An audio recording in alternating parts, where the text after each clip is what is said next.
할렐루야. 잘 보셨습니까? 이렇게 동영상 보시니까 이해가 좀 가세요?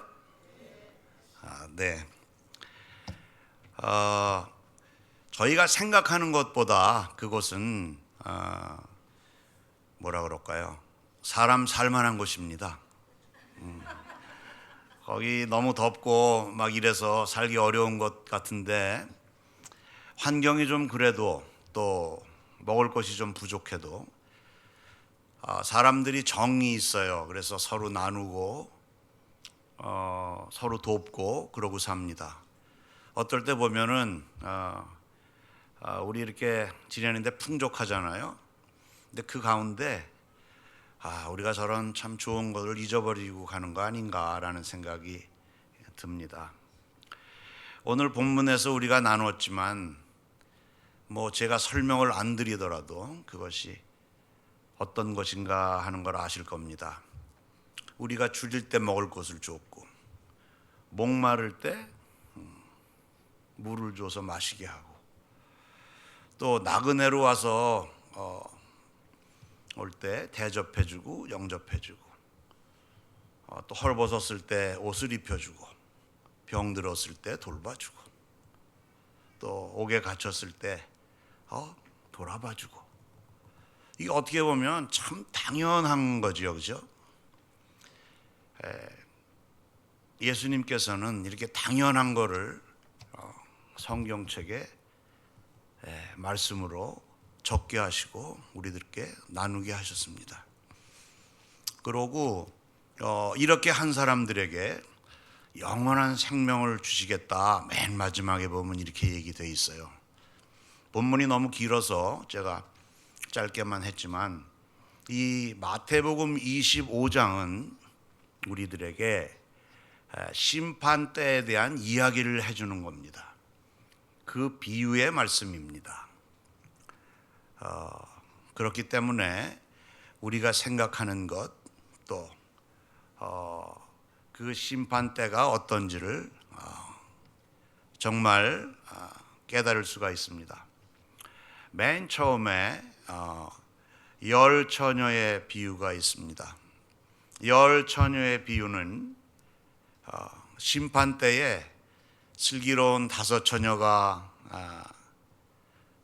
등잔을 준비하고, 또 슬기롭지 못한 처녀가 또 다섯 처녀가 등잔을 준비해 갖고 있습니다.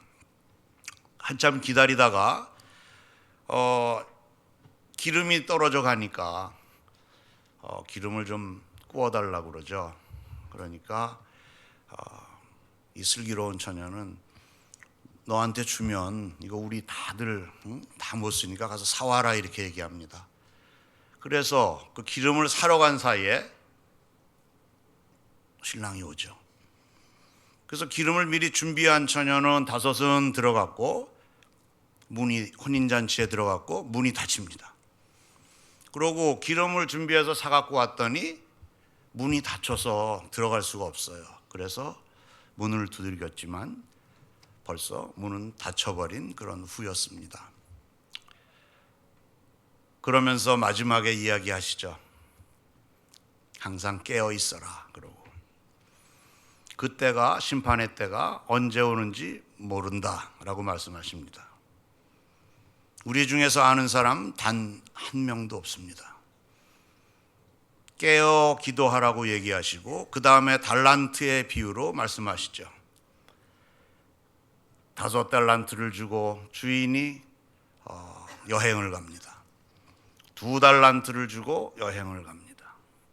1달란트를 주고 여행을 갑니다. 여러분들 몇 달란트 받으셨다고 생각하세요?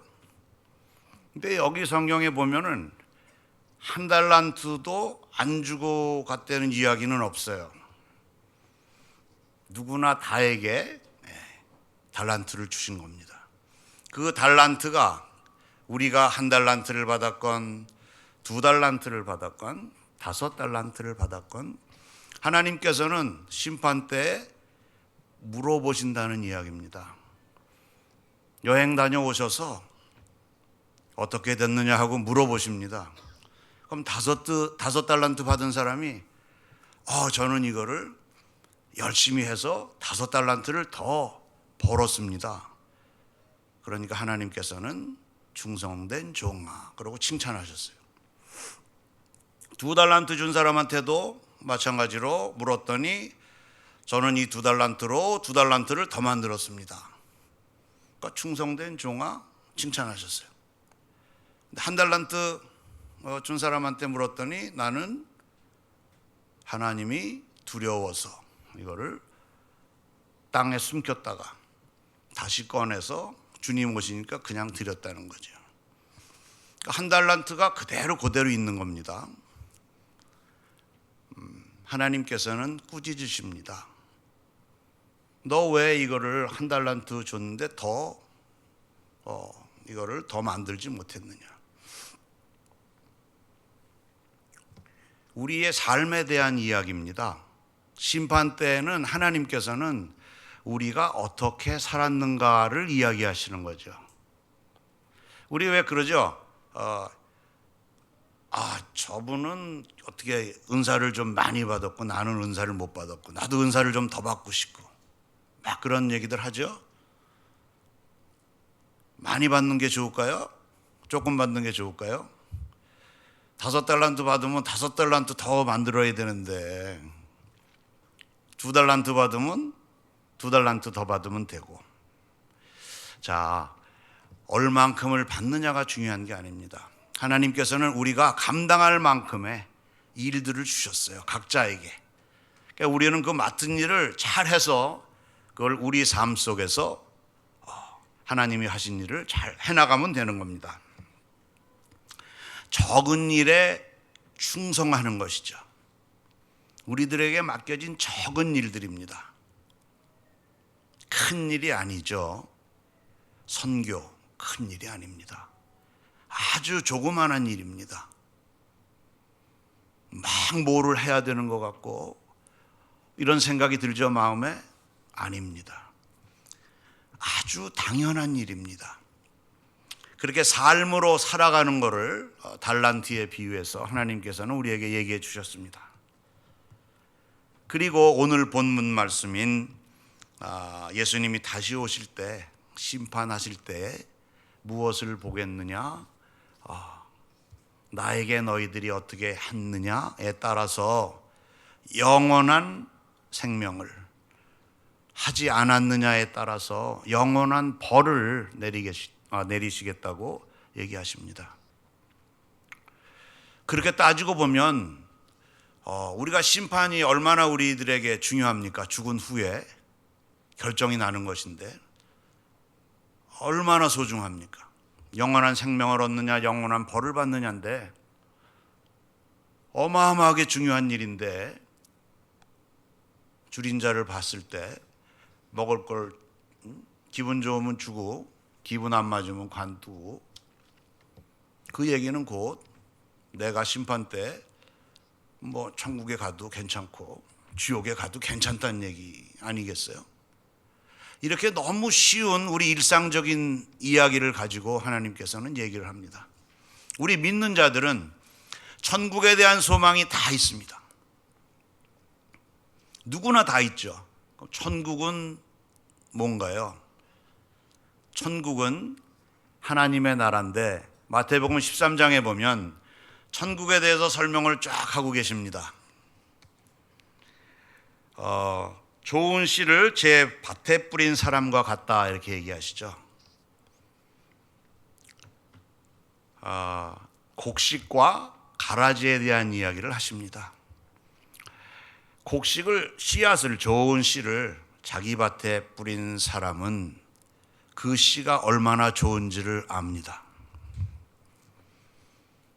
그 자기 밭이 어떤지를 압니다.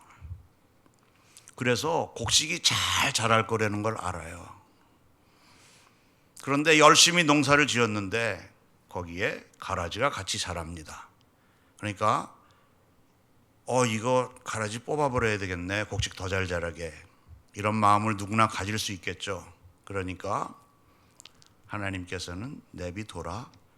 나중에 추수할 때 곡식은 걷어서 곳간에 쌓아두고 가라지는 따로 뽑아서 단을 만들어서 불사르겠다. 그게 천국이라는 거예요. 하나 더 얘기해 볼게요. 사람이 자기 밭에 갖다 심은 겨자씨 한 알과 같다. 조금 아까 얘기한 자기 좋은 씨에 대한 얘기는 농부들은 다 알겠죠. 왜? 씨를 하도 많이 뿌려봤으니까, 밭을 하도 많이 갈았으니까.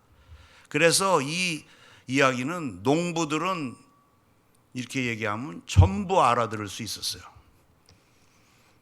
근데 겨자씨 한 알의 비율을 보니까 이거는 겨자씨가 조그맣습니다. 우리나라 좁쌀보다 작을까요? 그 작은 거를 심었을 때 자라나서 풀이 되고 나무가 되고 그 큰 나무에 새들이 모여든다고 그랬어요. 일상적으로 볼 수 있는 겁니다. 그래서 아이들이나 이런 어린이들이나 이런 뭐 일을 안 하고 어른이 아니더라도 이들이 자연 속에서 이 겨자씨 나무를 보고 알 수가 있는 겁니다. 아이들도 천국이 이렇구나, 굉장히 큰 거네, 이렇게 인식을 할 수가 있을 것 같죠. 그 다음에 여자가 가루 서말 속에 갖다 넣은 누룩과 같다. 갖다 놓으면 누룩 넣으면 이렇게 뿔죠. 빵 만들 때 왕창. 여자들은 이 얘기 들으면 전부 다 압니다. 더 이상 설명이 필요 없죠. 또 밭에 감추인 보화와 같다. 이거는 비즈니스맨들에게 해당되는 거죠. 밭에 보화가 숨겨 있다면 그것을 얼른 가서 내 전 소유를 팔아서 그걸 사서 내 거를 만들고 싶지 않겠습니까? 또 좋은 진주를 구하는 장사와 같다. 똑같죠. 정말로 좋은 진주가 있다면, 다이아몬드가 있다면 얼른 가서 내 소유를 팔아서 그걸 사서 더 이익을 남겨서 나중에 팔을 수 있겠죠. 장사를 하는 상인들은 이 얘기를 하면 천국이 뭔지 금방 압니다. 그리고 마지막으로 바다에 치고 각종 물고기를 모으는 그물과 같다 그러셨어요.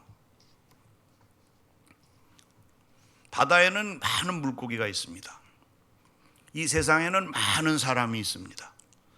그물을 딱 쳐놓으니까 빠져나갈 수가 없죠. 다 걸리게 돼 있습니다. 그것이 우리 인생에서의 죽음입니다.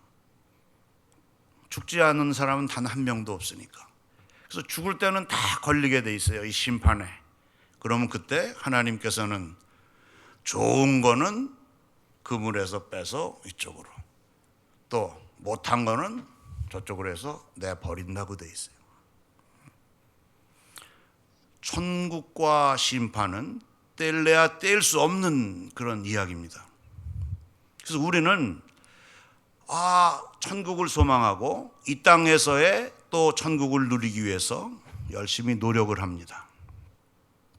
그 노력할 때 하나님께서는 우리에게 쉬운 방법으로 이해를 하고 쉬운 방법으로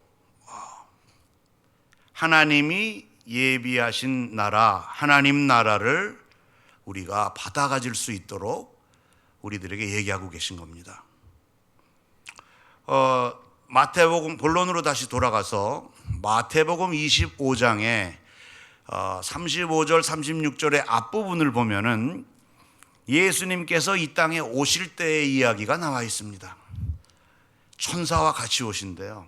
천사와 같이 오셔가지고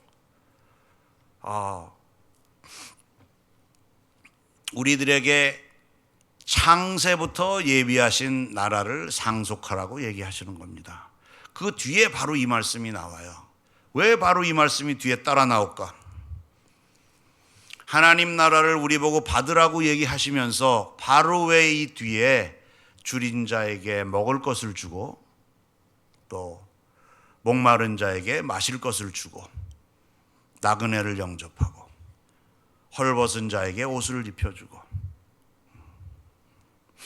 병들고 아픈 자에게 돌봐주고 옥에 갇힌 자를 돌아봐주고. 여기서 옥에 갇힌 자는 뭐 현실적인 옥에 갇힌 자도 되겠지만 우리가 여러 가지 일로 많이 묶여 있는 그런 상황들을 얘기할 수 있습니다. 환경이 너무 나빠서, 또 어떤 관계가 많이 깨어져서 살기 힘든 경우가 있겠죠. 그런 것들이 다 포함이 된다고 할 수 있습니다. 자, 천국은 이렇게 아주 쉽게 모든 사람이 이해할 수 있도록 하나님께서 마태복음 13장에 얘기했습니다. 어린아이들이 이해할 수 있도록 겨자씨의 비유를 말씀드렸고, 여성분들이 이해할 수 있도록 누룩으로 얘기를 하셨고, 또 농부가 이해할 수 있도록 씨와 밭으로 얘기를 하셨고, 어부들이 이해할 수 있도록 바다 물고기 그물로 얘기를 하셨고, 또 상인들이 이해할 수 있도록 진주와 보화로 얘기하셨습니다. 그래서 모든 사람들이 다 이해할 수 있도록 말씀하신 거죠. 그래서 비유는 그 당시에 글을 못 배운 사람이 너무너무 많았고, 또 회당에 들어가서 이 이야기를, 하나님 말씀을 들을 수밖에 없었기 때문에 정말 예수 믿는다고 하는 사람들이 뭐를 알 수가 없었죠. 또 그렇기 때문에 이해할 수 없는 것을 이렇게 쉽게 하나님께서 예수님을 보내서 우리들에게 말씀을 하신 겁니다.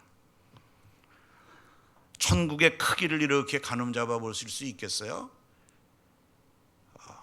하나 예를 들면 가루 서말 속에 넣은 누룩이라고 그랬는데, 이게 정말 비유죠. 가루 서말에 넣었으니까 그렇지, 가루 10말에 넣으면 어떻게 될까요? 누룩을. 아니면 가루 한 100말에 넣으면 어떻게 될까요? 이 이야기는 상상을 초월하는 거죠. 우리의 한계를 뛰어넘는 겁니다. 우리가 생각할 수 없는 크기가 되는 겁니다. 그것이 천국이에요. 천국이 우리가 사는 것보다 조금 좀 편리하고 낫고 이런 데가 아니라는 거죠. 우리가 상상조차를 할 수 없는 것을 얘기하는 겁니다. 그 천국을, 그러니까 우리가 이 땅에서 죽은 다음에 심판받으면 반드시 천국을 가야 되는 거죠. 천국을 안 가면 반드시 영원한 저주의 불로 벌을 받을 수밖에 없다고 성경책에 되어 있습니다. 여러분 믿으십니까? 아멘. 아멘.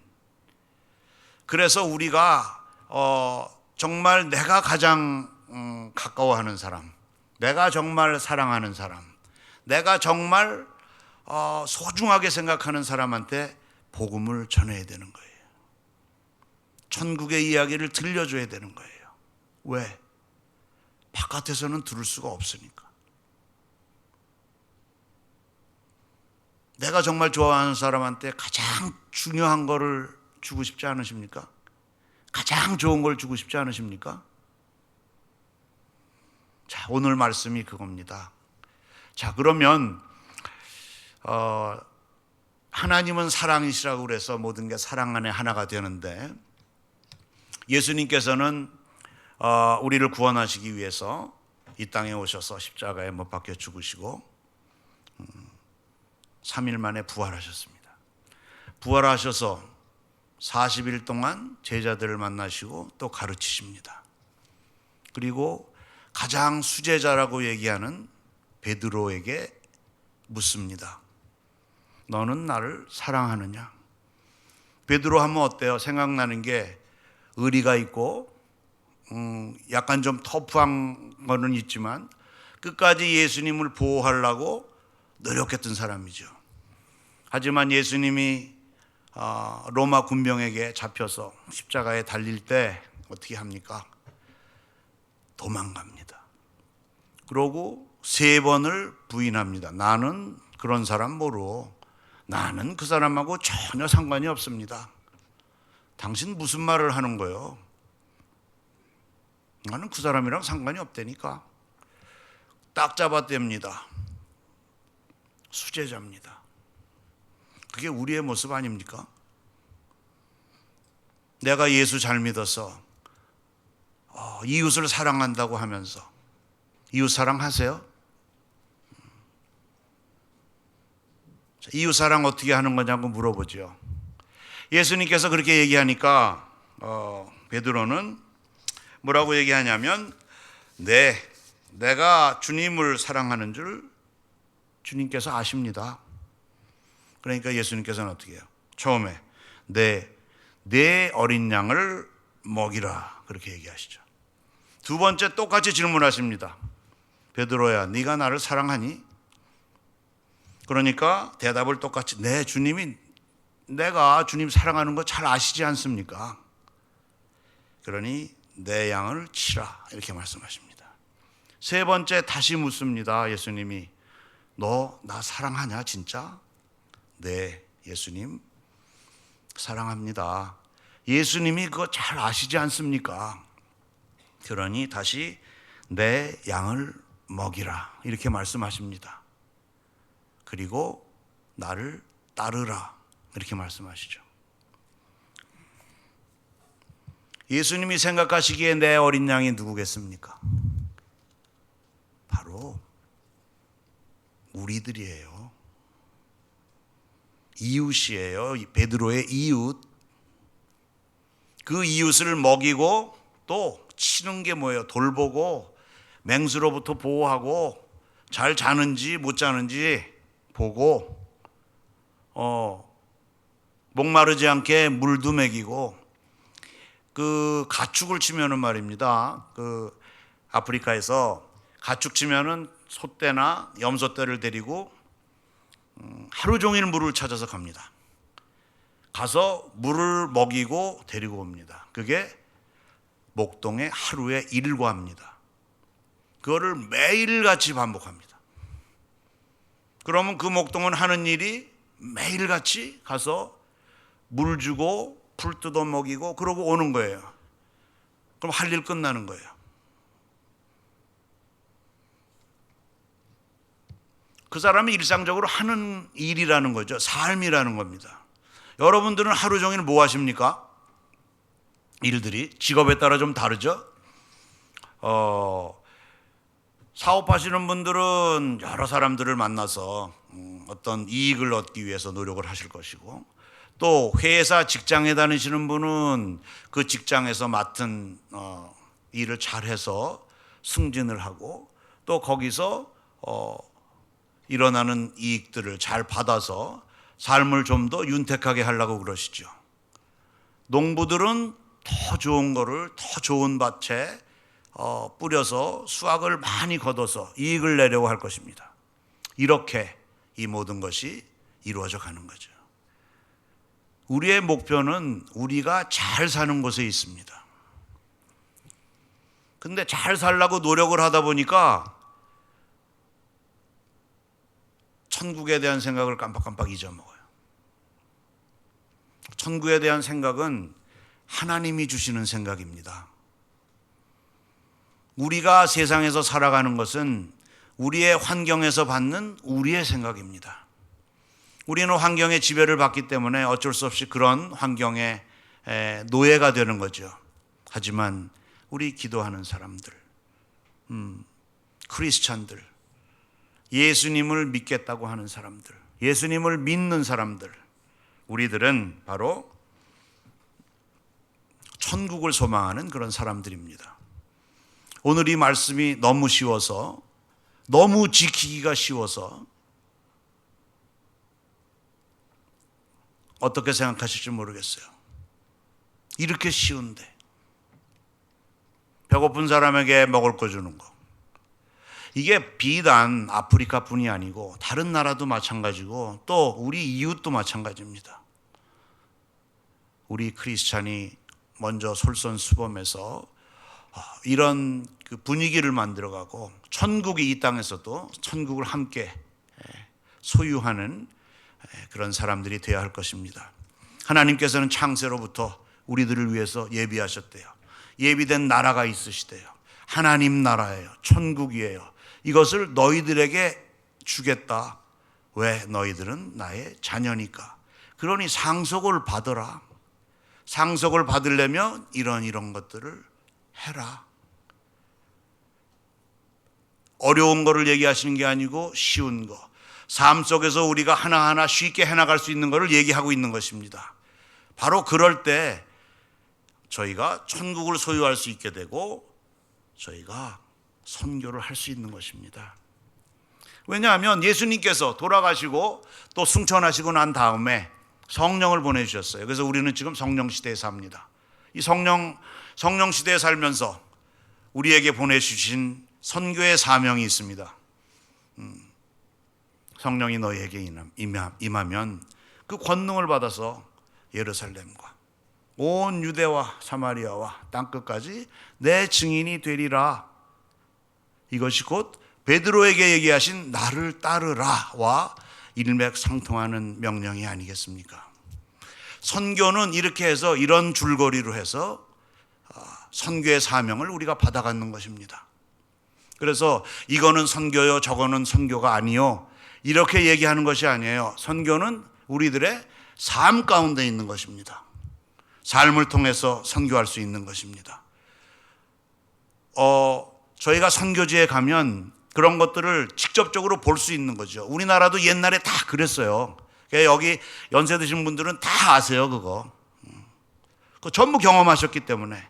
근데 우리 경험하지 못한 좀 젊은 친구들은 그런 거 잘 모르잖아요. 그런 거 알아야 됩니다. 알아서 정말 우리가 삶 속으로 하나님께 가까이 갈 때 모든 것이 하나님이 원하시는 천국에 우리가 함께 살게 됨을 믿습니다.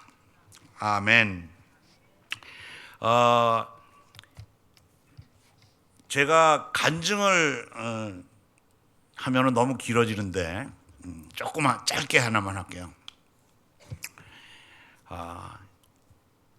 제가 그 선교 일을 거기서 해야 되는데 하려고 그러다 보니까 뭐가 없고 이렇더라고요.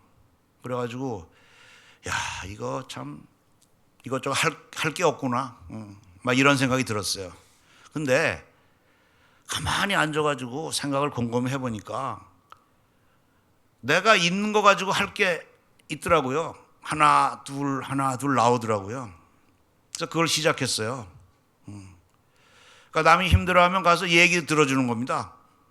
뭐 미천 안 들잖아요. 남의 얘기하면 남의 얘기를 들어주는 거예요. 남이 힘들어하면 가서 좀 도와주는 거예요. 그러다 보니까 사람들이 친해지더라고. 그래서 자꾸 뭐를 갖고 와. 어떤 사람은 먹을 거 주려고 갖고 옵니다, 저한테 거꾸로.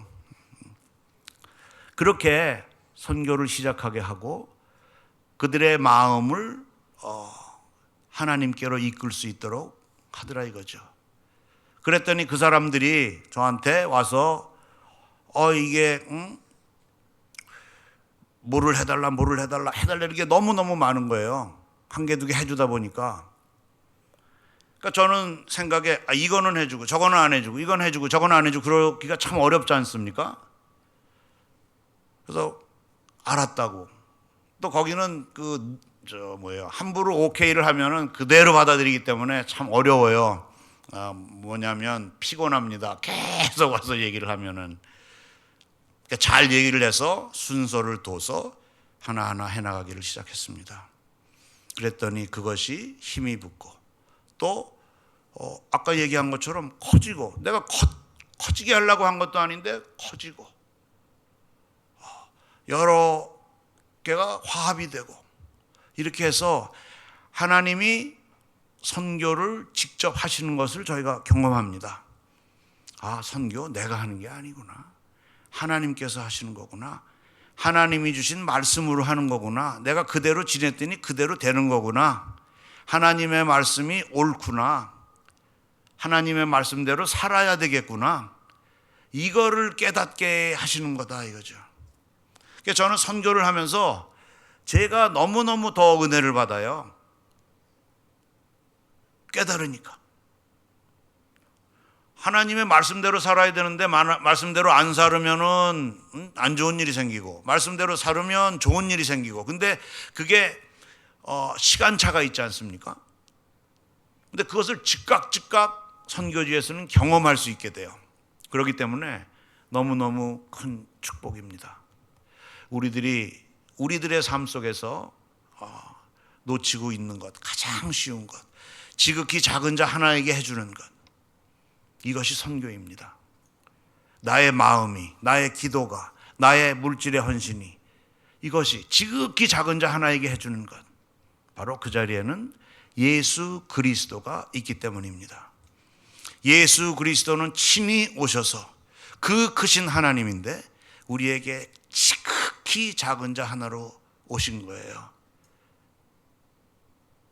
예수님은 오늘도 얘기하십니다. 우리들에게 얘기하십니다. 베드로에게 얘기하셨던 것처럼 너는 나를 사랑하느냐? 창세 때부터 너희들에게 주려고 예비했던 나라, 하나님 나라, 천국을 상속받아라. 천국 속에서 이웃과 함께 살아가자. 이 얘기를 하고 계신 겁니다. 찬송을 하나 같이 했으면 좋겠습니다.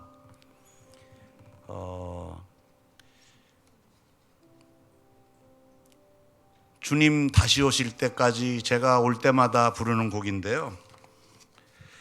이 곡은 가사 내용이 너무너무 우리 마음에 와서 닿고, 또 우리가 해나갈 수 있는 그런 용기를 부어주고, 항상 주님께 매달리는 저희들의 모습, 또 우리들의 삶을 다시 돌아다보게 하는 그런 곡입니다.